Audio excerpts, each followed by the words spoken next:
Bueno, ahí estamos. Bueno, listo el recreíto. Vamos a seguir, que nos queda un ejercicio bastante largo. Vamos a volver la grabación. Ahí está. Bueno. A ver. Ahí está la pantalla. Están viendo el PowerPoint, ¿verdad? Sí, en mí se ve. Perfecto. Bien, lo que vamos a hacer ahora es el mismo ejercicio de monopolio. Bueno, no el mismo exactamente, pero digo, el mismo tipo de ejercitación, pero ahora con funciones, ¿sí? En lugar de una tabla. Y vamos a aplicar dos tipos de regulación, como dice ahí, impuestos, que es algo que estaba explicando ayer Ramiro, y vamos a comparar el tema de eficiencia o bienestar con competencia. Bien, este es una... Sí. Perdón, ayer Ramiro no terminó de dar la parte de impuestos, llegó solamente creo que a esto de impuestos y no dio la otra parte. Sí, nosotros en la práctica no tenemos regulación por precios tope o esas cosas, ni precio igual costo marginal. Okay. Sí tenemos impuesto, ¿sí? Que es lo que vamos a ver ahora, y me dijo que va a grabar, va a ver si puede grabar un pedacito de lo que le faltó de la clase de ayer para no atrasarse. Listo. Y nosotros nos queda un ejercicio de discriminación que ya sé casi con seguridad que lo vamos a ver la semana que viene porque no vamos a llegar, es bastante largo. Bien, entonces, acá tenemos un monopolista que es una empresa de alquiler de cuatriciclos en los médanos de Cariló, que es la única, entonces es un monopolio. Tiene esta función de demanda, ¿sí? Esta función de demanda y esta función de costos totales para producir el bien, ¿sí? Su bien es Q, el bien que produce es Q, ¿sí? Y fíjense, en la función de costos hay un costo que tiene toda la pinta de costo fijo porque no cambia, y hay una parte, esta que tiene que ser, o podría ser la de costos variables, porque cambia cuando cambia Q, ¿sí? Bien, entonces, lo primero para empezar, acá no sé si tengo los enunciados, no, es calcular el equilibrio inicial. Bien, lo que tenemos que hacer para esta condición de óptimo, que es ingreso marginal igual a costo marginal, es obtener estas dos funciones, ingreso marginal y costo marginal. El ingreso marginal ya lo vimos en la clase 1, creo, o 2, ¿sí? Lo hago a partir de la demanda, ¿sí? La demanda, que es esta, lo que hago es despejar el precio, ¿sí? Fíjense, pasa de 0,25 para este lado, me queda 25 de este lado, después pasa este Q, pasa restando, ¿sí? Y después el 0,25 que está multiplicando pasa dividiendo, lo distribuyo y me queda que esta función que tengo acá, ¿sí? No es ni más ni menos que la demanda, ¿sí? Pero expresada como P en función de Q. La única diferencia, pero es la misma demanda, ¿sí? P dependiendo de Q. La demanda original la teníamos expresada como Q en función de P, nada más. Bien, ¿por qué hago esto? Porque nuestra variable de decisión es Q, la variable de decisión es Q, ¿sí? Así que tengo que tener todo en función de Q, dependiendo de Q. Para obtener el ingreso total es P por Q, ¿sí? Y justamente, ¿qué precio tengo que poner acá? Y todavía no lo tengo definido el precio, entonces uso la función del precio, ¿sí? ¿Qué precio es el? No lo sé. Justamente lo que voy a averiguar es cuál es ese precio y esa cantidad. Así que, reemplazando esta función de demanda inversa, en esta función P por Q obtenemos el ingreso total. Esto es muy parecido a lo que hicimos en la clase en la que tenemos que maximizar el ingreso total. ¿Sí? Creo que era la clase 1 o 2. Bien, 100Q menos 4Q cuadrado. Si hacemos la derivada, ¿sí? Obtenemos el ingreso marginal. La derivada con respecto a Q, acuérdense, acá está Q elevado, no se dice, pero no se escribe, pero está como elevado a la 1, ¿sí? Así que bajaría ese 1, multiplica 100, 100 por 1, 100, que es esto que está acá, por Q elevado a la 0, me quedaría. Y Q elevado a la 0, como cualquier número elevado a la 0, es 1, así que también es redundante ponerlo, 100 por 1, 100. Y la segunda parte, después del signo menos, ¿sí? Acá tengo 4 por Q al cuadrado, este 2 baja, ¿sí? Multiplica el 8, ¿sí? Perdón, multiplica el 4, 2 por 4, 8, ¿sí? 2 por 4, 8, y Q me queda elevado a la 1. ¿Se acuerdan que había que restar 1 en el exponente? Acuérdense esa regla, ¿sí? Baja el exponente, ¿sí? Multiplicando, y al exponente que me quedó lo tengo que restar 1. Así que acá me queda Q elevado a la 1, que no se pone porque es redundante poner que está elevado a la 1. Así que 2 por 4, 8 por Q a la 1. Bien, esa es la función de ingreso marginal. Esa es la función de ingreso marginal, que es la que tengo acá marcada en color rojo. Y de manera similar, la función de costo marginal, ¿sí? La función de costo marginal, ¿sí? Es la derivada del costo total. Y el costo total tiene una parte que no depende de Q, así que la derivada es 0, ¿se acuerdan? La derivada de una constante es 0. Y después si derivo esta parte, baja el 2, me queda 2 por Q a la 1, ¿sí? Y el 1, bueno, obviamente también no hace falta ni ponerlo, así que me queda 2 por Q. Esta es la función de costo marginal, ¿sí? Acá tengo la función entonces de ingreso marginal y la función de costo marginal. Y con estos dos, con estas dos funciones voy a hacer la regla, ¿sí? Ingreso marginal, 100 menos 8 por Q, igual a costo marginal, que es 2 por Q. Y acá despejo, ¿sí? Paso las Q para este lado, fíjense que están de este lado, el 100 pasó para este lado, son menos 10Q igual a menos 10, 10Q es igual a 100, así que Q es igual a 100 dividido 10. Significa que esta empresa, ¿sí? Produce 10 unidades para maximizar sus beneficios, ¿sí? Esto que hicimos acá en forma de funciones es lo que hacíamos en la tabla buscando el nivel en donde el ingreso marginal se igualaba al costo marginal. Solo que acá, en lugar de buscar en una tabla, lo resolvemos a través de funciones, de ecuaciones matemáticas, ¿sí? Ahora, si la cantidad es 10, puedo reemplazar ese valor en la demanda, ¿sí? En este caso uso la demanda inversa, que ya me dice P dependiendo de Q, ¿sí? Esa demanda es 100 menos 4 por Q. Si Q vale 10, 100 menos 4 por 10 es 60. Así que ya tenemos el precio que están dispuestos a pagar los consumidores por unidad por consumir 10 unidades, ¿sí? Y ya podemos hacer también el ingreso total y el costo total de esta empresa y por lo tanto el beneficio. El ingreso total es P por Q, vende 10 unidades a 60 pesos, eso es 600, vende 10 unidades a 60 pesos por unidad, y los costos son 100 más Q al cuadrado, acá está la función de costo total, 100 más Q al cuadrado, así que 100 más 10 al cuadrado, porque Q es 10. 10 al cuadrado es 100, 100 más 100 es 200, así que 600 menos 200 nos da un beneficio de 400 pesos. Bien, ese es el beneficio extraordinario del monopolista. Después vamos a repasar, si quieren, porque es una parte que es importante, el tema de las reglas de derivación para obtener esto, el ingreso marginal y el costo marginal, que acá se empieza a ser importante, ¿sí? Para resolver, y es la derivada que sabemos que tanto nos puede complicar, digamos, ¿sí? Que ustedes van a ver seguramente el año que viene. Bien, en términos del gráfico, antes de ir a lo que está arriba, el gráfico es el mismo, fíjense, la curva de costo marginal es una curva, es una recta en este caso, ¿sí? ¿Por qué es una recta? Porque yo acá veo que es costo marginal igual a 2Q, ¿sí? Esto tiene justamente la forma de una línea recta.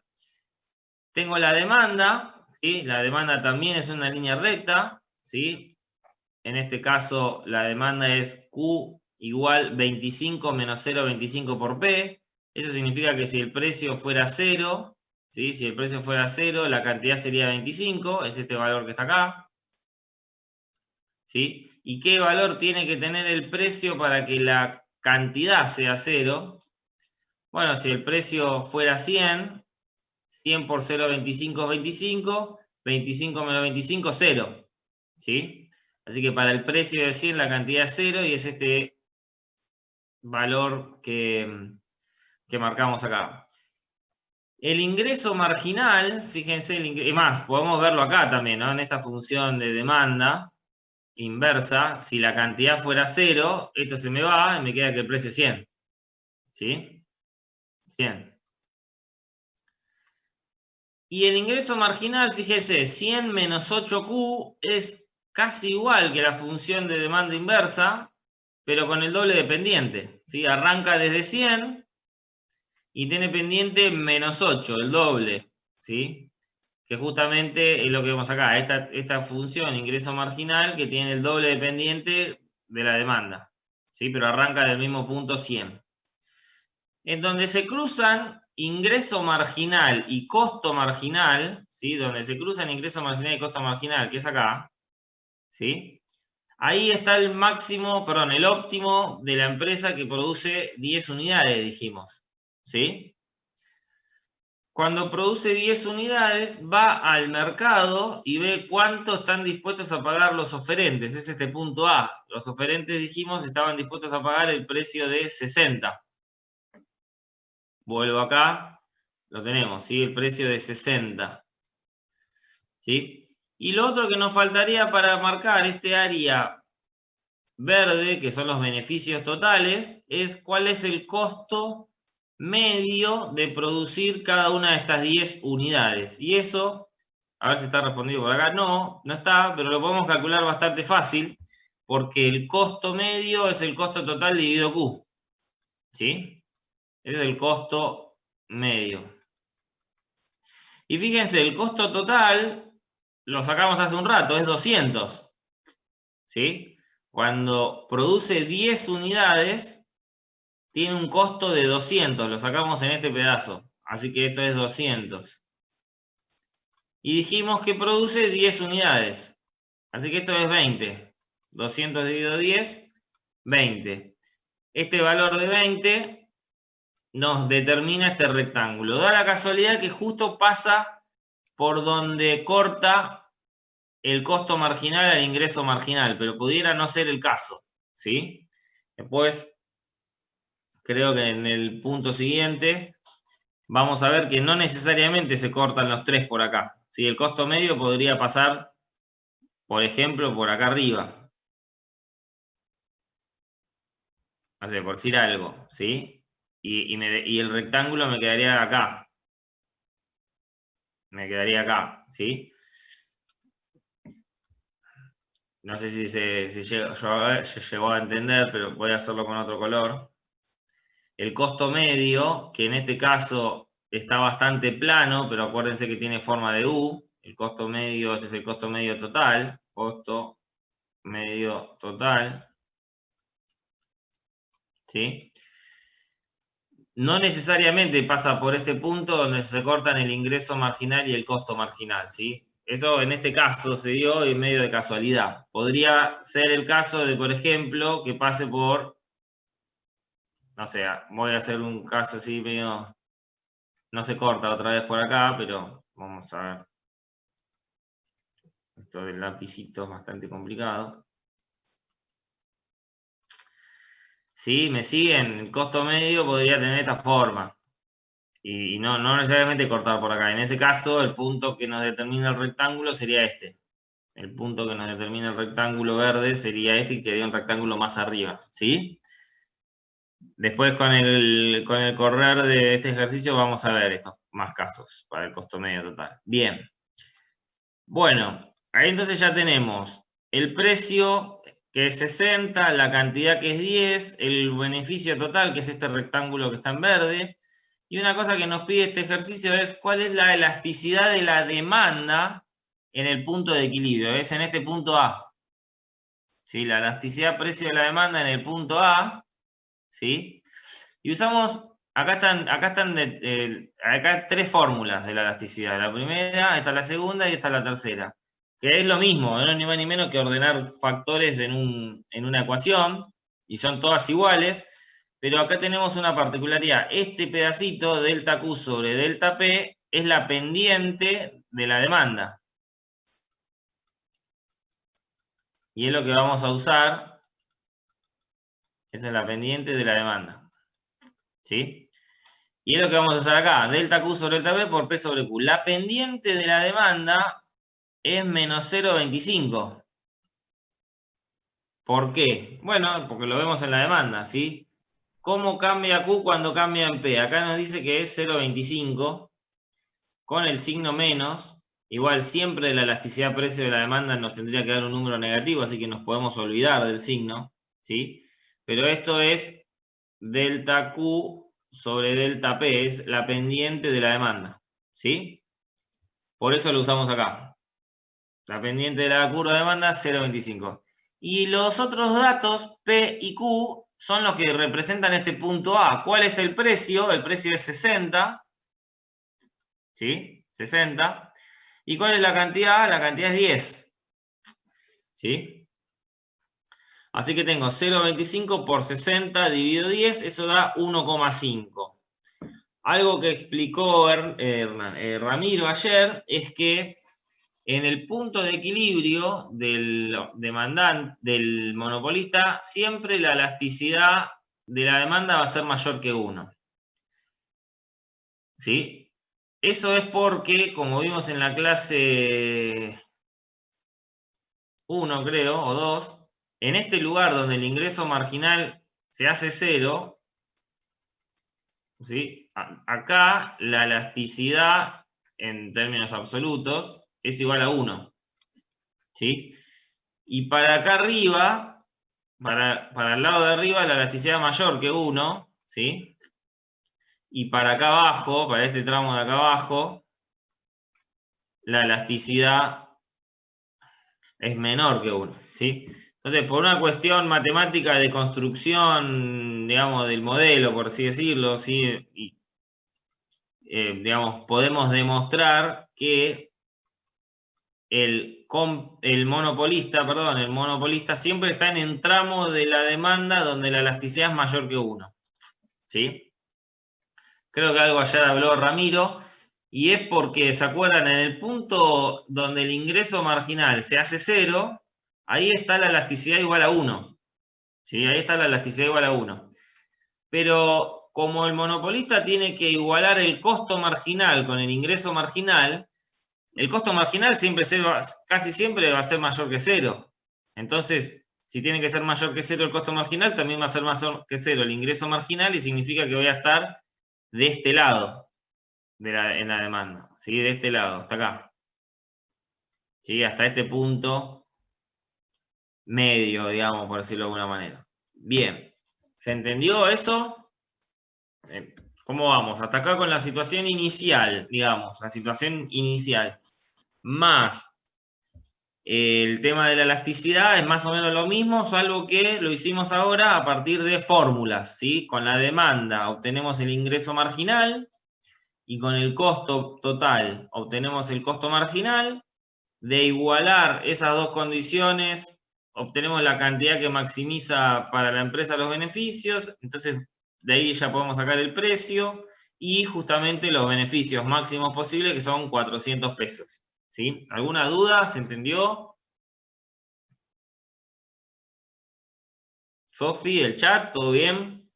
Sí, profe, se entendió. Sí, Emi, por acá todo bien en el chat. No hay consulta.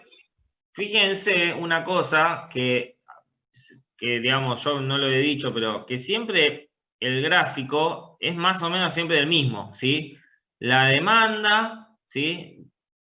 Siempre la vamos a hacer como, bueno, tenemos que buscar el punto acá donde corta este eje y pendiente negativa. El ingreso marginal que arranca del mismo punto y tiene el doble de pendiente, ¿sí? El costo marginal, que puede ser una línea recta, como es este caso, o no, podría ser curva, pero no importa mucho. A los fines del ejercicio lo que importa es que donde se cruza el costo marginal con el ingreso marginal, ese es el punto buscado, digamos, ¿sí? Porque ese punto nos determina la cantidad que va a producir el empresario y el precio que va a poder cobrar por ese producto, en este caso 60, ¿sí? Y después lo otro que necesitamos es conocer el costo medio para la cantidad de 10, el costo medio total cuando produce 10. En este caso era 20. Y justo entonces va a cortar por acá el costo medio, pero si fuese 40, ¿sí? El costo medio nos tiene que cortar por acá, por 40, para que nos dé el rectángulo acá, ¿sí? El costo medio estaría un poquito más por arriba, ¿me explico? Pero lo importante es que el costo medio también lo hagan con forma de U, y acuérdense que el mínimo del costo medio era cuando era cortado por el costo marginal, ¿sí? Ahí vamos enganchando con cosas de clases anteriores, ¿sí? El costo medio tiene un mínimo acá y por acá justo pasa el costo marginal. Es decir, este es el costo medio y este es el costo marginal.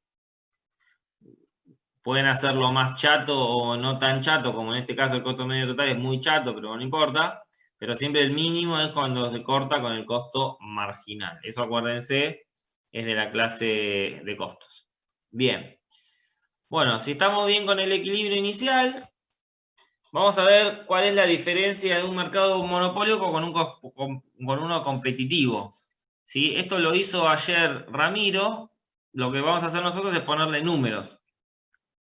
Dice, realice una comparación de este monopolio con un mercado perfectamente competitivo, calculando cantidades, precios y la ineficiencia que produce. Bueno, en un mercado competitivo, acordémonos, la condición era igualar precio con costo marginal, ¿sí? En este nivel se maximizaba lo que era la suma de excedente del consumidor y de excedente del productor. Vamos enganchando con clase 3 también. Bien, bueno, entonces para encontrar esto, para saber cuál hubiese sido la solución de competencia, tenemos que aplicar esta condición que la tengo escrita acá, ¿sí? El costo marginal lo tenemos, es 2Q. Lo que me falta es la función del precio. Y bueno, es lo que ya sacamos hace un ratito a partir de la curva de demanda, ¿sí? La curva de demanda la tenemos expresada como la cantidad en función del precio. No tenemos determinado un precio, necesitamos una función del precio que no es ni más ni menos que despejar P de Q, ¿sí? Esto que hicimos hace un ratito, ¿sí? Voy a volver atrás, lo hicimos acá del lado izquierdo, ¿sí? La función de demanda inversa es P igual 100 menos 4 por Q, ¿sí? Bueno, 100 menos 4 por Q es lo que tenemos acá. Bien, entonces, esta es la función de demanda en definitiva, ¿sí? Y es la que nos sirve para usar acá, la función de precio igualado al costo marginal. ¿Por qué? Porque así vamos a poder despejar Q. Fíjense que acá tenemos una igualdad donde la única incógnita es Q, ¿sí? Y despejamos, ¿sí? Esto, bueno, después revísenlo, pasa este 2 para acá, este 100 pasa para allá restando, divido, qué sé yo, me da que la cantidad sería 16,6, y esto es la cantidad que se produciría en este mercado si fuese competencia perfecta, porque bajé a partir de la condición de óptimo de competencia perfecta, ¿sí? Después habría que ver cómo están las empresas compuestas, si este costo marginal tendría que ser el costo marginal de todas las empresas juntas. Bueno, eso habría que verlo, pero en principio la competencia perfecta produciría 16,6 unidades, ¿sí? Y si esa fuese la cantidad y lo reemplazamos acá, ¿sí? En la función de precio que tenemos acá a nuestra izquierda, en la función de precio obtenemos ese precio, que sería el precio que se cobraría en un mercado, en este mercado, bajo estas condiciones, fuera competitivo, 33,3. ¿Sí? Entonces tenemos el precio y la cantidad en la solución de competencia. Y esto es más o menos lo que mostró ayer Ramiro. Del lado izquierdo están la oferta y el costo, perdón, la demanda y el costo marginal, que viene a ser las veces de oferta. ¿Sí? Si este mercado fuera competitivo, se cruzarían en lo que dijimos recién, precio 33,33 y cantidad 16,66, ¿sí? El excedente de los consumidores sería este que estoy haciendo acá en rosa, y el excedente de los productores sería el que estamos acá en verde. Bien. En competencia perfecta, la suma de excedente de consumidores y excedente de productores es máxima. Se maximiza el bienestar, ¿sí? El bienestar es la suma, en este caso, para simplificar, es la suma de los excedentes de consumidores y productores, ¿sí? Excedente de los consumidores más excedente de los productores. Ahora lo que vamos a ver es por qué o cómo vamos a escribir un poquito más lindo acá bienestar. ¿Por qué para el monopolista o si el mercado fuese un monopolio no es tan grande ese bienestar, no es tan grande esa suma de esas dos áreas? Bienestar, bien. Entonces, lo que yo hice acá, en el lado derecho, es replicar el gráfico, ¿sí? Pero pintarlo distinto. Fíjense, este punto F, donde se cruzan el ingreso marginal, acá faltó poner, este es el ingreso marginal, con el costo marginal, ahí estaría la solución óptima del monopolista, que es lo que pasa acá, en nuestra derecha, en el punto F, la producción del monopolista, que es 10, ¿sí? Lo que hicimos hace un ratito. Bien. Con esa cantidad, el precio que la gente está dispuesta a pagar es 60. Lo sacamos también hace un ratito, ¿sí? Que lo marqué acá en color, perdón, en este gráfico, no lo quise pintar de distintos colores, sería este punto D, ¿sí? Sería el precio que se cobraría si el mercado fuera de un, digamos, bajo la estructura de un monopolio, ¿sí? Entonces, las dos áreas, la rosa y la verde de la izquierda, se corresponden con esta que está en blanco, más esta otra que está en blanco, más la azul, más la amarilla, más la roja, ¿sí? Todo ese triángulo ABE, ¿sí? El triángulo ABE es el bienestar en competencia perfecta, ¿sí? Vamos a poner acá, que es el triángulo ABE en competencia perfecta. No sé cómo hace Ramiro, tiene un lápiz o algo por el estilo para poder escribir bien. ¿Sí? Ese triángulo ABE, que acá está lo mismo, ABE, ahora, como la producción es 10 en lugar de 16, ¿sí? El excedente de consumidores y productores es distinto. Fíjense, si la cantidad es 10, ¿sí? Los consumidores tienen este excedente de los consumidores. ¿Sí? El excedente de los consumidores, en este caso que es monopolio, es el triángulo PMBD. Es el triángulo que está acá arriba. PMBD. Es el excedente de los consumidores, acá el monopolio, ¿sí? Y el excedente del productor, o del monopolista en definitiva, bueno, si es por debajo de este precio, es por debajo de este precio y hasta esta cantidad. Y hasta este punto A, ¿sí? Se constituye del rectángulo azul y de este pedacito, ¿sí?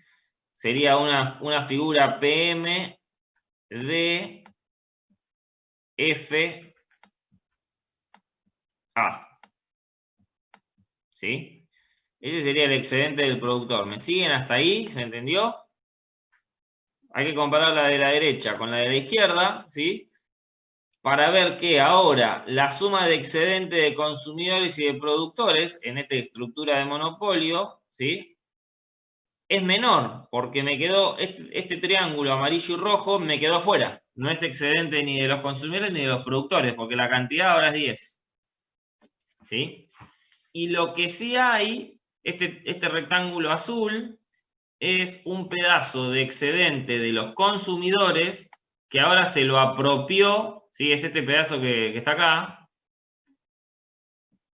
Es este pedazo que está acá, se lo apropió, era de los consumidores y se lo apropió el monopolista.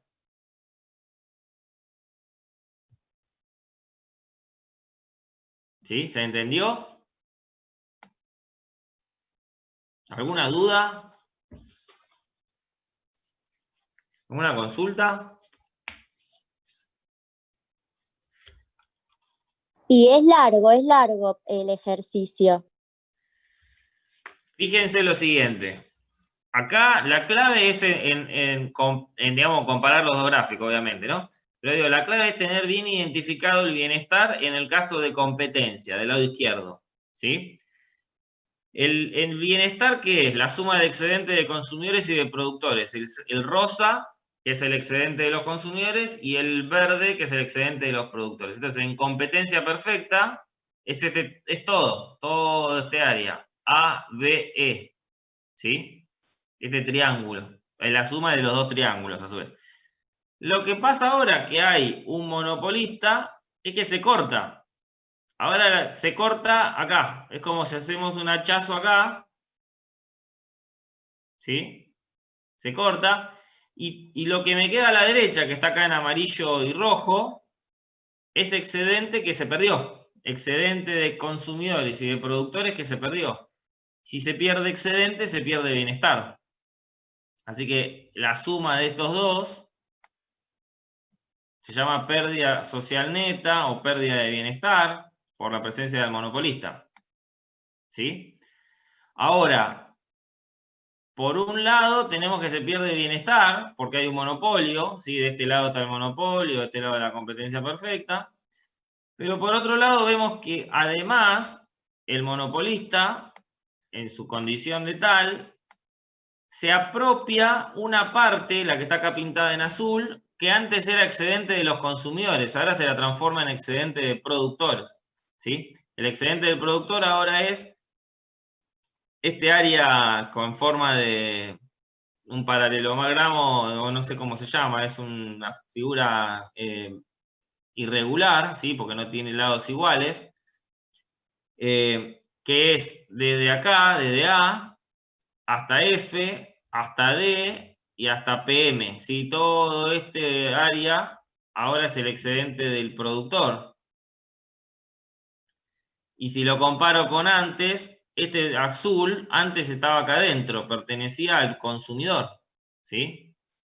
Y ahora se lo apropió. O sea que tenemos tres cosas para decir. Primero, el monopolista obtiene beneficios extraordinarios en el mercado, ¿sí? Segundo, el bienestar de la sociedad es menor, porque se pierde este amarillito y este rojo, ¿sí? Se pierde excedente de consumidores y productores. Y encima el monopolista extrae parte del bienestar de los consumidores, se lo transforma, este azul se transforma en excedente de los productores. Así que extrae excedente de los consumidores, ¿sí? Y hay una cuarta ineficiencia, que es que el precio en este punto, es mayor que el costo marginal, ¿sí? El costo marginal pasa por acá, creo que da 20 justo, pero no importa, si no es 20 justo, el precio es mayor que el costo marginal, significa que las personas pagan más que lo que cuesta realmente producir esas unidades o esa unidad marginal de consumo, ¿sí? Algo que no pasaba en competencia. Entonces, todas estas cosas son las que hacen a la ineficiencia del monopolio, ¿sí?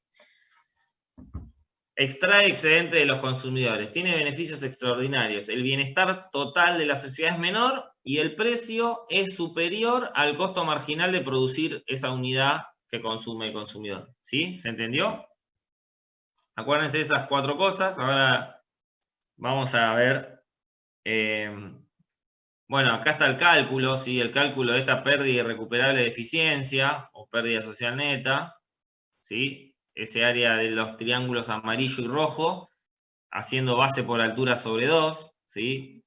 Eso da 133 pesos, pero no importa, si es chico o grande no lo sabemos, en términos de este gráfico, habría que comparar a lo sumo. Bien, ¿se entendió?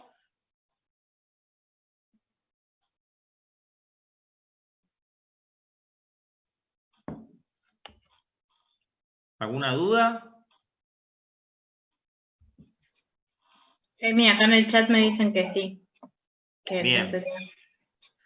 Bueno, entonces, una estrategia para controlar al monopolio, como tiene beneficios extraordinarios, por lo menos para poder controlar el monopolio, una estrategia sería cobrarle impuestos, ¿sí? Como tiene poder de mercado, tiene beneficios extraordinarios, le cobro impuestos y con esa recaudación trato de hacer alguna política que beneficie a los consumidores cautivos de ese monopolio, ¿sí? Por ejemplo, en el inciso C dice que hay un impuesto de suma fija de 400 pesos, ¿sí? 400 pesos que tiene que pagar el monopolista fijo, ¿sí? Que no dependa de nada, de si vende más, si vende menos, si el precio es más alto, si el precio es más bajo, ¿sí? Son 400 pesos. Entonces, ese impuesto, que lo llamamos con la letra T mayúscula de suma fija, para el monopolista es un costo más, ¿sí? Para el monopolista es, haga lo que haga, tengo que pagar 400 pesos de impuesto, ¿sí? Entonces lo incorporamos a la función de costo total, ¿sí? La función de costo total, 100 más Q cuadrado, ahora es 100 más Q cuadrado más 400, ¿sí? Bien, o sea, 500, ¿sí? Más Q cuadrado, porque este 100 se puede sumar con este 400. Bien. Fíjense una particularidad, nosotros tenemos que hacer la condición de óptimo nuevamente, porque el empresario va a decir, bueno, a ver cuánto me conviene producir. Y el costo marginal, ¿sí? La derivada del costo total, no cambió, porque lo que sumé es un valor fijo, que no cambia cuando cambia la producción, ¿sí? Entonces, la derivada baja este 2, me queda 2 por Q a la 1, 2 por Q a la 1, ese 1 es redundante, así que la función de costo marginal es la misma, ¿sí? Y tampoco se ha modificado ninguna condición que tenga que ver con la demanda, porque la demanda, recuérdense, representa los deseos de cantidades consumidas por los consumidores a distintos niveles de precio, y independientemente de cuál sea el precio, los consumidores tal vez ni se enteraron, ¿sí? Que a esta empresa le están poniendo un impuesto. Entonces, la demanda en sí no cambia, ¿sí? Y si no cambia la demanda, cuando la teníamos expresada así, tampoco va a cambiar la demanda cuando la tenemos expresada así, o sea, inversa, es la misma función. Y tampoco va a cambiar la función de ingreso total y tampoco va a cambiar la función de ingreso marginal. Nada de todo esto cambia, ¿sí? Así que nuestra función de ingreso marginal sigue siendo la misma. Y la tengo acá para acordármela, 100 menos 8Q. Esto es lo que habíamos hecho al principio del ejercicio. Entonces, si no cambió el costo marginal y no cambió el ingreso marginal, cuando hagamos esta condición de óptimo vamos a obtener lo mismo. Vamos a obtener la cantidad de 10, ¿sí? El precio que están dispuestos a pagar los consumidores por 10 unidades, que es 60, y lo que sí no va a cambiar es el beneficio de la empresa, ¿sí? ¿Por qué? Porque ahora tiene que pagar 400 pesos de impuesto, ¿sí? Tenemos que los ingresos son P por Q, ¿sí? 60 por 10, 60 pesos por 10 unidades, y los costos son 500 más Q cuadrado, ahora porque tiene este impuesto nuevo que subió. En definitiva, lo que subieron para la empresa son los costos fijos.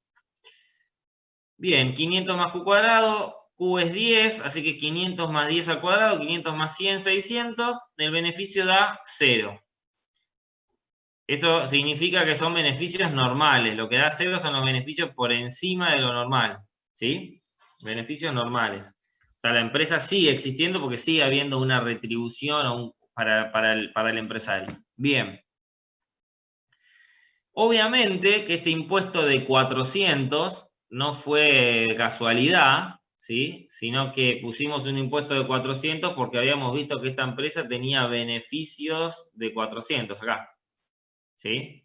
La empresa tenía beneficios de 400, dijimos, vamos a poner un impuesto de suma fija de 400, dijo el Estado, para que no tenga beneficios extraordinarios. Y fíjense que con este impuesto no cambia la política óptima de la empresa de producir 10 unidades, no cambia el precio que pagan los consumidores, y lo que sí pudimos hacer es extraer los beneficios del monopolista, ¿sí? Con esos 400 de recaudación, el Estado podría hacer alguna medida para mejorar el bienestar de los consumidores de alguna otra manera, por ejemplo. ¿Sí? Gráficamente, lo único que cambió es la curva de costo medio total, que se fue para arriba. ¿Sí? De la violeta ahora se fue para arriba y es la celeste. Y pasa justo por este punto. ¿Sí? Cuando la empresa produce 10 unidades, ¿sí? Y el precio es 60, ¿cuánto cuesta en promedio a la empresa producir esas 10 unidades? Bueno, tendríamos que hacer la siguiente cuenta. El costo medio total es el costo total dividido Q. ¿Sí? Bueno, volvemos acá. El costo total lo tenemos calculado por acá por la derecha. ¿Sí? 500 más Q al cuadrado. Así que eso es 600. ¿Sí? 600.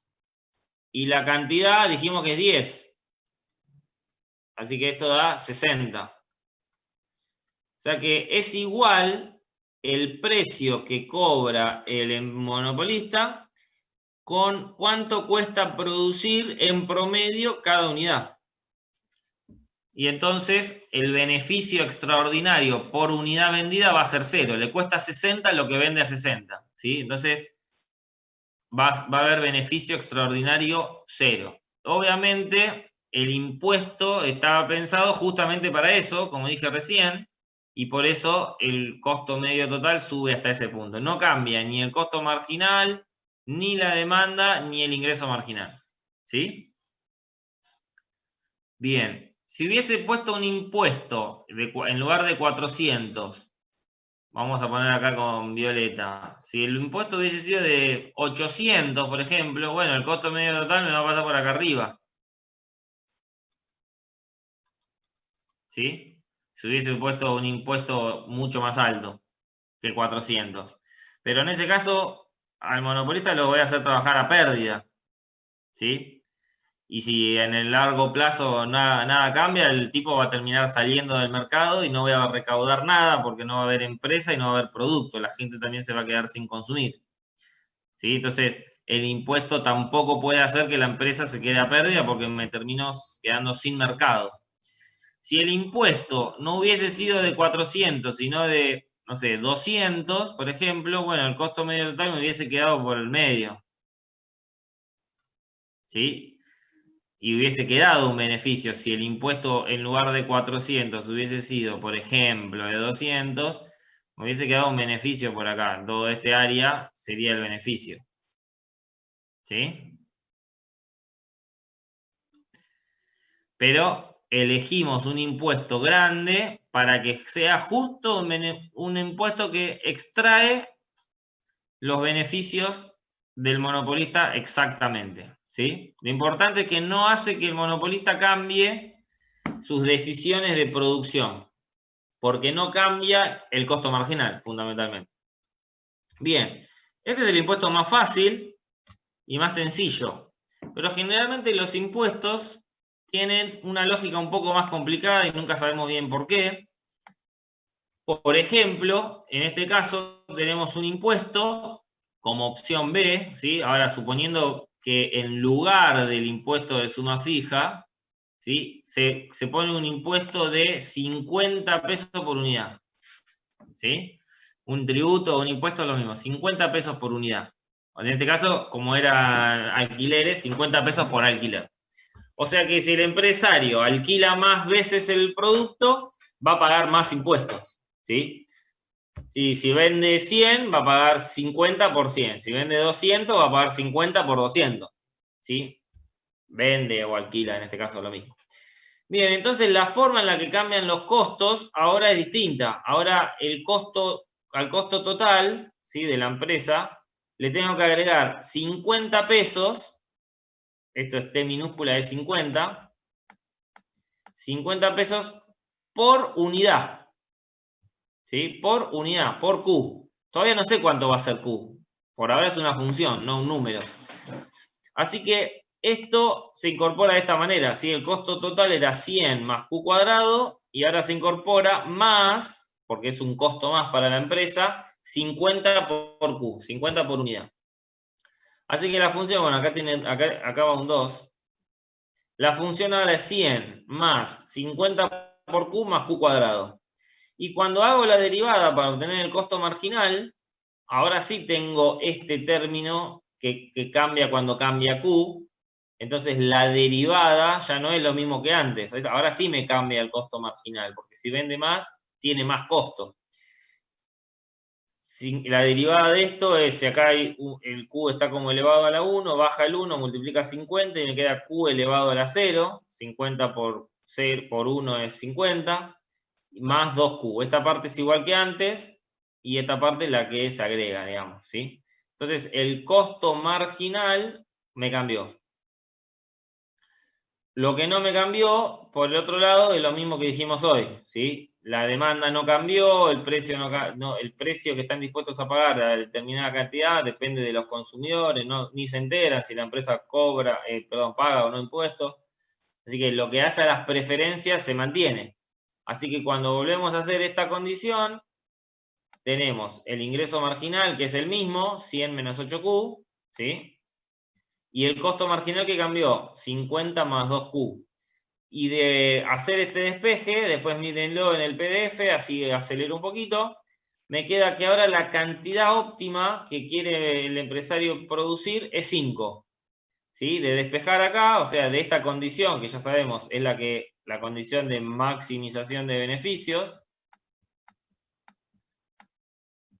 de esta condición, que para nosotros es como una suerte de religión, ¿sí? De ahí partimos, a partir de ahí existimos.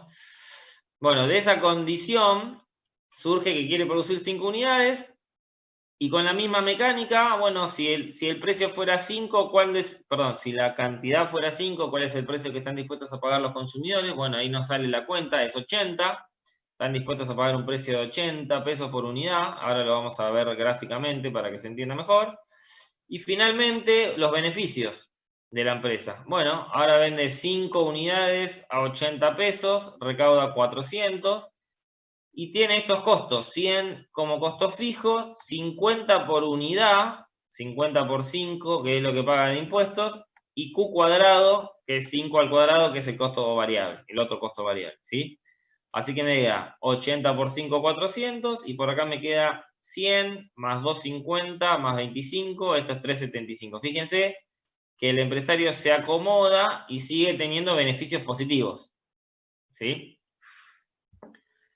Bien, lo importante de acá, lo más importante es cómo incorporar el impuesto, es decir, el impuesto ahora es un impuesto por unidad, o sea que es el nivel del impuesto que sea, por ejemplo, 50 pesos por la cantidad que venda, ¿sí? Todavía no sé cuál es la cantidad, así que por ahora es una función, ¿sí? 50 por Q. Eso me cambia el costo marginal. El costo marginal antes era 2Q y ahora es 2Q más 50. Y está bien, porque por cada unidad marginal que venda, por cada unidad adicional, aparte del costo variable que ya tenía, que era esta parte, aparte va a tener que pagar 50 pesos de impuesto. Lo dice acá. Por cada unidad adicional tiene 50 pesos más que antes. Esto es antes y ahora es 50 más. Bueno, dijimos que el ingreso marginal no cambiaba porque proviene de la demanda representa las preferencias, ¿sí? Así que de esta condición de óptimo obtuvimos entonces que ahora produce 5 unidades, por esas 5 unidades la gente puede pagar 80 pesos por unidad y los beneficios son 25. Si lo volcamos en el gráfico, ¿sí? Lo que vamos a ver en este gráfico es lo siguiente. Primero que no cambió ni el ingreso marginal ni la demanda, ¿sí? El costo marginal, que antes se cruzaba con el ingreso marginal acá y producía 10 antes, ¿sí? Ahora se fue para arriba. El costo marginal ahora es 50 veces más que... 50 pesos más que antes. ¿Sí? Antes el costo marginal era 2Q y ahora el costo marginal es 2Q más 50. Así que básicamente tiene la misma pendiente, ¿sí? Pero 50 más arriba, nace en 50, de hecho, acaba 50. ¿sí? Bien, ¿dónde se corta el costo marginal con el ingreso marginal? Es el equilibrio. Acá se cortan y es donde va a producir la empresa para maximizar su beneficio. Ahora produce 5 unidades. Antes producía 10 sin impuesto, ahora se va a 5.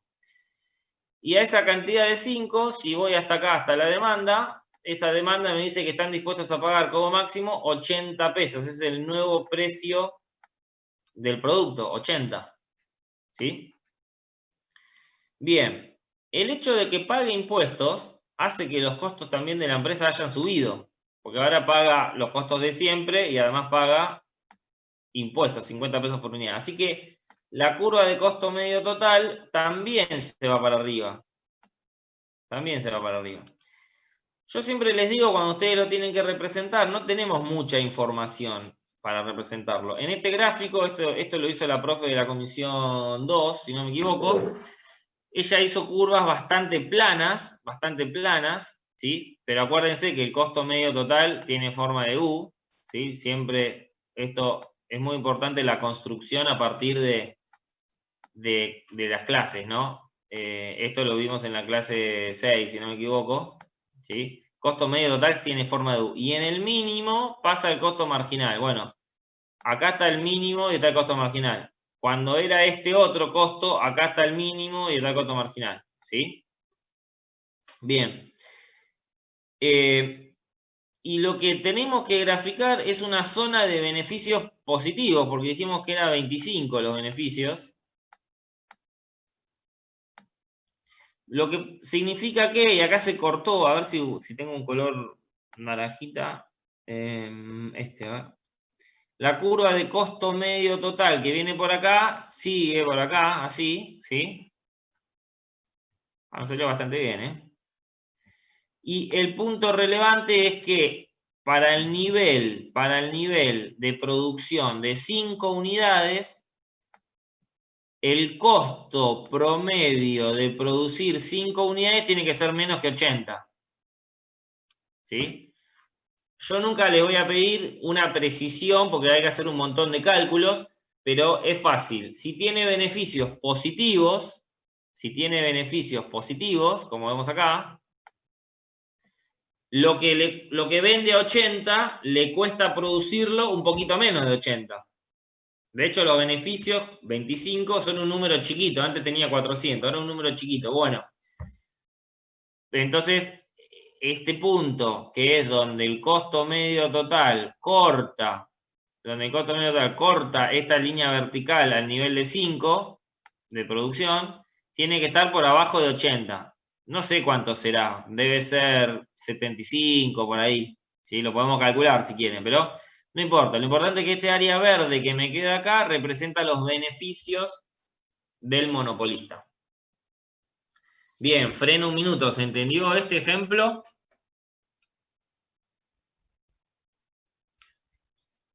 Este ejemplo no, mejor dicho, este impuesto. ¿Alguna duda?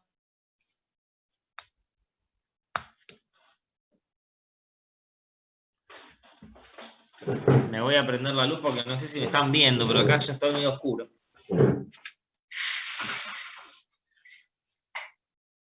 Ahora me parece que es otra cosa. Bien. Bueno, si no hay dudas con esto, entonces vamos al ítem que dice compare. ¿Y qué política del gobierno sería mejor para la sociedad y por qué? Fíjense, en el monopolio, en este monopolio, antes de que hubiese ningún tipo de impuesto, se vendía la cantidad de 10, el precio era 60, ¿sí? Bueno, no había impuesto, así que no hay recaudación.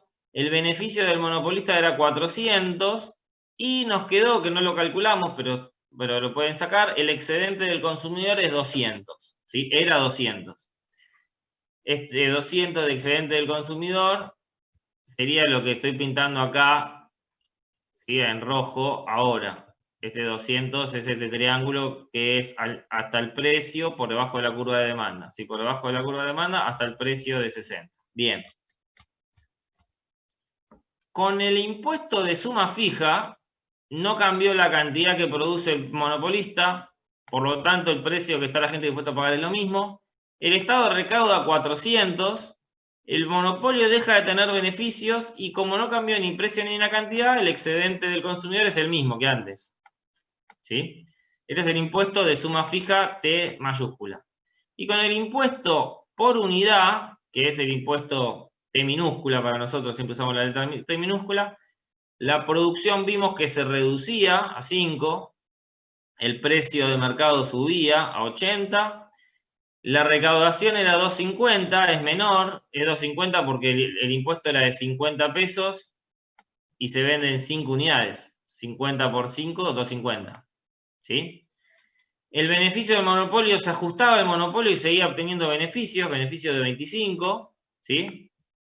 Y el excedente del consumidor se reduce drásticamente porque ahora es este triangulito que me queda acá chiquito, ¿sí? Claramente más chico que antes. Y si hacemos la cuenta, base por altura sobre 2, acá hay 20 sobre 2 es 10, por 5 es 50, está bien, ¿sí? Entonces, ¿qué política es mejor para regular a un monopolio de estas dos? Ahí lo dejo que me respondan ustedes. El de la suma fija, Claro, la suma fija, ¿por qué? porque no se pierde excedente del consumidor, no cambia la cantidad. Y recauda Exactamente. más también. Además de que recauda más, ¿sí? Además de que recauda más, no se pierde excedente de los consumidores, que ese siempre es una medida de bienestar de los consumidores, ¿sí? Así que por esas cosas se recauda más y no se pierde excedente de los consumidores, sería mejor un impuesto de suma fija. Ahora, si yo quisiera como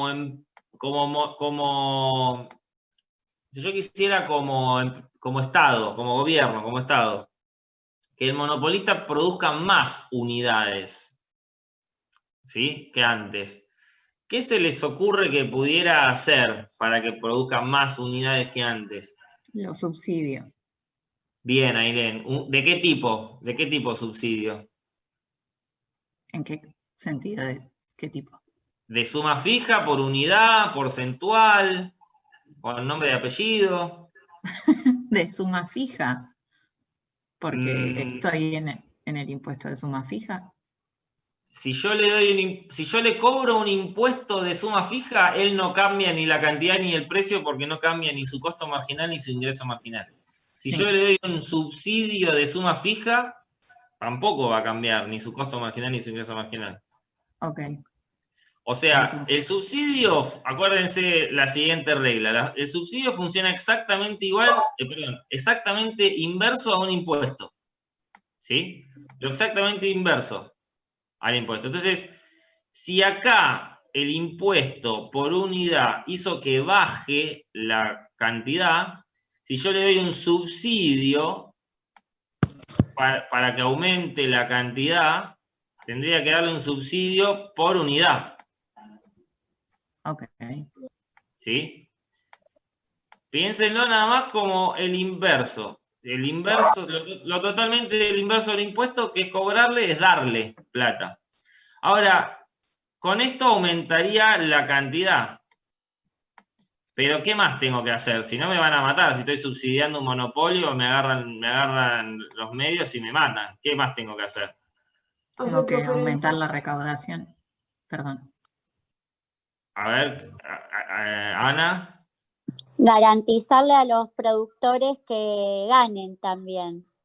Sí, imagínate que fuera esta situación. Ellos tenían beneficios y aparte le estoy dando un subsidio por unidad. Van a explotar sus beneficios, pero me van a matar en los medios, voy a salir en todos los noticieros. ¿Qué otra cosa podría hacer para sacarle beneficios?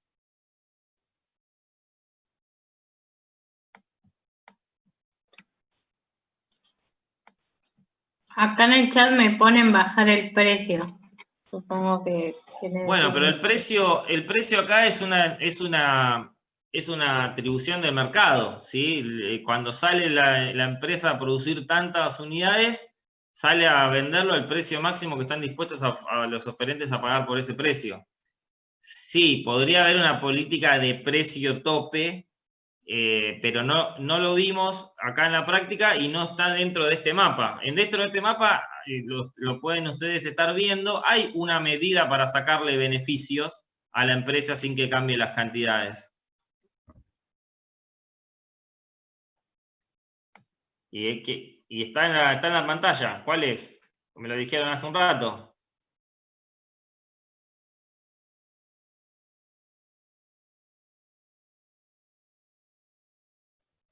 Chat.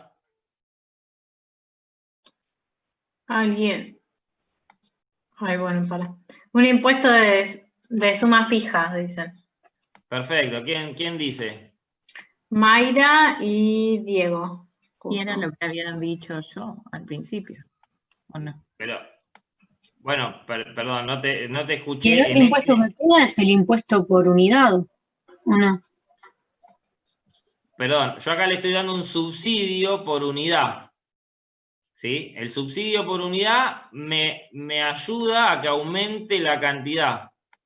¿Sí? A que aumente la cantidad. ¿Por qué? Porque funciona exactamente al revés que el impuesto por unidad. El impuesto por unidad, lo vimos recién, hace que produzca menos. Así que le doy un subsidio por unidad. Digo, si producís más, te doy un subsidio por unidad, no de suma fija. Te doy, si por cada unidad adicional que vendas, te doy tantos pesos adicionales. Con eso aumenta la cantidad. Pero si ya tenía beneficios y le doy un subsidio, al otro día estoy en todos los diarios, que es mi amigo, es el amigo del poder, digamos, como le dicen ahora, los amigos del poder. Bueno, aparte del subsidio por unidad, como yo quiero que produzca más y no quiero hacerle bajar lo que produzca, le puedo cobrar un impuesto de suma fija. Es medio contradictorio, ¿no? Por un lado le doy un subsidio y por un lado le doy un subsidio y por la otra le saco con un impuesto. ¿Para qué? Para que pase esto que estoy marcando acá, que acabo sin querer de tachar. Le cobro un impuesto de suma fija para sacarle los beneficios extraordinarios. ¿Sí? Esto sería una combinación bastante controversial para que produzca más y al mismo tiempo sacarle los beneficios extraordinarios. ¿Sí? Es como lo que pasa con el campo. Uy, me mataste porque no conozco cómo funciona. Por ejemplo, la soja, ¿no? Tiene un impuesto por unidad donde cada productor paga según la cantidad de unidades que venda, pero a la vez está subsidiado, tiene un impuesto de suma fija, pero a la vez está subsidiado para poder producir en ese terreno. ¿Se entiende? Sí, no conozco realmente cómo funciona, porque hay un impuesto que es más importante de todos en el campo, que es el de las retenciones. Claro. Las retenciones por lo que exportan es un 33%, por ejemplo. Ese es el de suma fija. No, porque ¿O no? es un 33% por unidad. O sea, es si venden más, es el 33% de un monto mayor, es más. Si venden menos, el 33% de un monto menor es menos. Así que esto es un impuesto por unidad. O sea, no es exactamente por unidad, porque es porcentual con respecto del precio. De la venta, sí. Pero sí funciona como un impuesto de por unidad. Funciona de la misma manera las retenciones. Y aparte tienen un montón de impuestos internos, ¿sí? Los impuestos que pagan internos por ser empresas que funcionan acá, ingresos brutos, ganancias, impuestos a la propiedad y demás. Y no conozco qué tipo de subsidio puede llegar a tener. No sé si hay subsidios actualmente para el campo. Me mataste, no lo conozco. Pero tampoco, a ver, esto es una propuesta que estoy haciendo yo un poco controversial, porque de vuelta, a la misma empresa por un lado le doy subsidio y por otro lado le cobro impuestos, lo cual es medio contradictorio, pero, digamos, como alternativa parece que está bastante buena. Si yo quiero que aumente la cantidad, ¿sí? Que cobre con respecto a una situación original, yo quiero que aumente la cantidad, le doy un subsidio por unidad, pero después le tengo que cobrar un impuesto de suma fija para sacarle los beneficios, ¿sí? Otros tipos de medidas van a haber en la teoría, como la política de precios, precios tope, la fijación de precio igual a costo marginal o de precio igual a costo medio total. Bueno, esas cosas que yo no tenemos práctica, pero que más o menos funcionan parecido, ¿sí? Ponerle un límite a lo que puede cobrar por su producto. Bien. ¿Entendió lo de los impuestos? ¿Tiene alguna duda?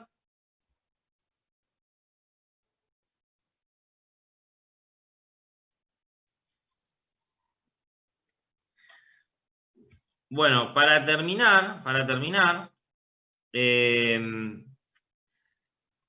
vamos a ver la semana que viene los ejercicios 3 y 4, ¿sí? El ejercicio 3 es muy fácil, ustedes lo pueden leer. Dice que hay un hotel que puede discriminar precios, ¿sí? Ahí hay toda una teoría que tiene que ver con Ramiro, de discriminación, ¿sí? Con discriminación significa básicamente una empresa que puede identificar a sus consumidores, ver cuánto están dispuestos a pagar los distintos consumidores, sabiendo que hay consumidores que están dispuestos a pagar más que otros, y poder, como los puede identificar, cobrar más justamente a los consumidores que están dispuestos a cobrar más y cobrarle menos a los consumidores que saben que pueden pagar menos, ¿sí?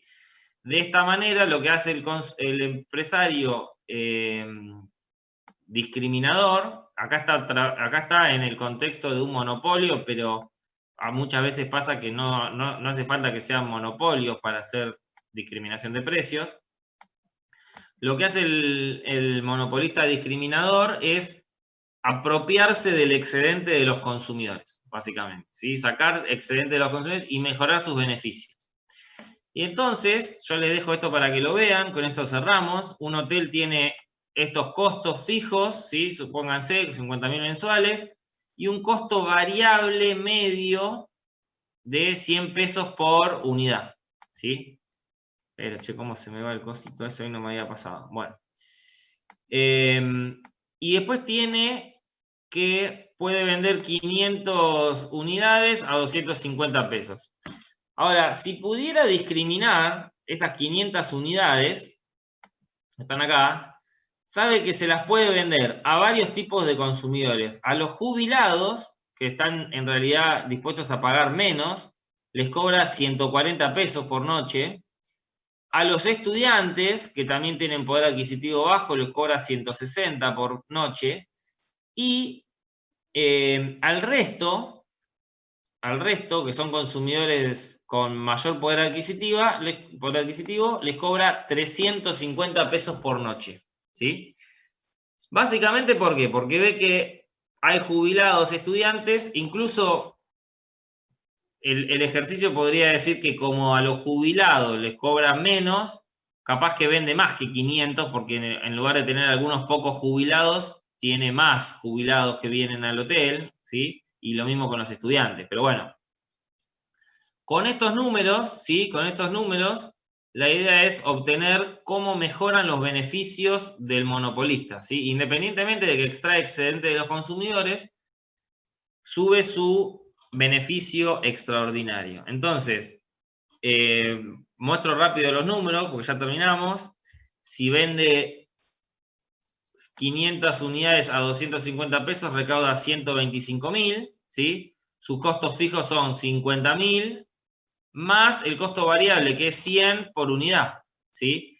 Dijimos que las unidades son 500, así que es 50.000 más 100 por 500, que son otros 50.000, sus costos son 100.000. Así que 125.000 menos 100.000, su beneficio es 25.000, ¿sí? Y si pudiera discriminar a los jubilados, que son 100, les cobra 140, a los estudiantes que son 100 les cobra 160 y al resto, que son 300, les cobra 350. Entonces, su ingreso total va a ser P por Q de los jubilados, 100 por 140, P por Q a los estudiantes, 100 por 160, y P por Q en el resto, que son 300 que pueden pagar 350. Esta suma, ¿sí?, nos da 135.000. ¿Sí? Como sus costos son los mismos, porque sigue teniendo costos de 50.000 y su costo variable es de 100 por unidad, y siguen siendo 500 unidades, sus costos siguen siendo 100.000, obtenemos que tiene una ganancia extraordinaria mayor, ¿sí? Antes era 25.000 y ahora es 35.000. La mejoró, ¿sí? En 25.000. ¿Sí? Acá en realidad vamos a hacer así para que no se confunda. Es decir, si puede discriminar precios, mejora sus ganancias extraordinarias. Al respecto, vamos a hacer la semana que viene un ejercicio un poco más completo que esto, para ver, digamos, cómo funciona esto, ¿sí? Pero es una parte de matemática que explica más o menos lo mismo que acá, ¿sí? Lo mismo que en este caso. Bien, ¿se entendió la idea?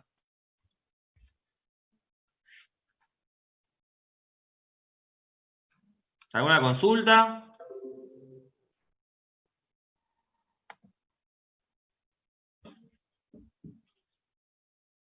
Sofi, en el chat, ¿algo?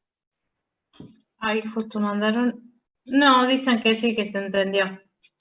Bueno, entonces le dejo como tarea para la semana que viene, obviamente, ver esto de discriminación. La semana 9 van a tener un ejercicio de competencia monopolística y de oligopolio, que son otras dos estructuras de mercado imperfectas, digamos, pero están entre medio de la competencia, que es un extremo, y del monopolio, que es el otro extremo, ¿sí? Para eso tienen que ver los capítulos 14 y 15 de Parking. Y bueno, y vamos a ver esto de discriminación, del monopolio discriminador, un poquito las condiciones para que pueda haber discriminación, y seguimos con esos temas. Y después, para los que tengan que rendir recuperatorio, vemos la posibilidad de hacer una clase de consulta también, el viernes, por ejemplo, podría ser el viernes anterior, ¿sí? O el jueves, bueno, el jueves cursamos. Vamos viendo eso. Bueno, si no tienen ninguna otra consulta, vamos a cerrar acá. ¿Alguna duda, alguna consulta?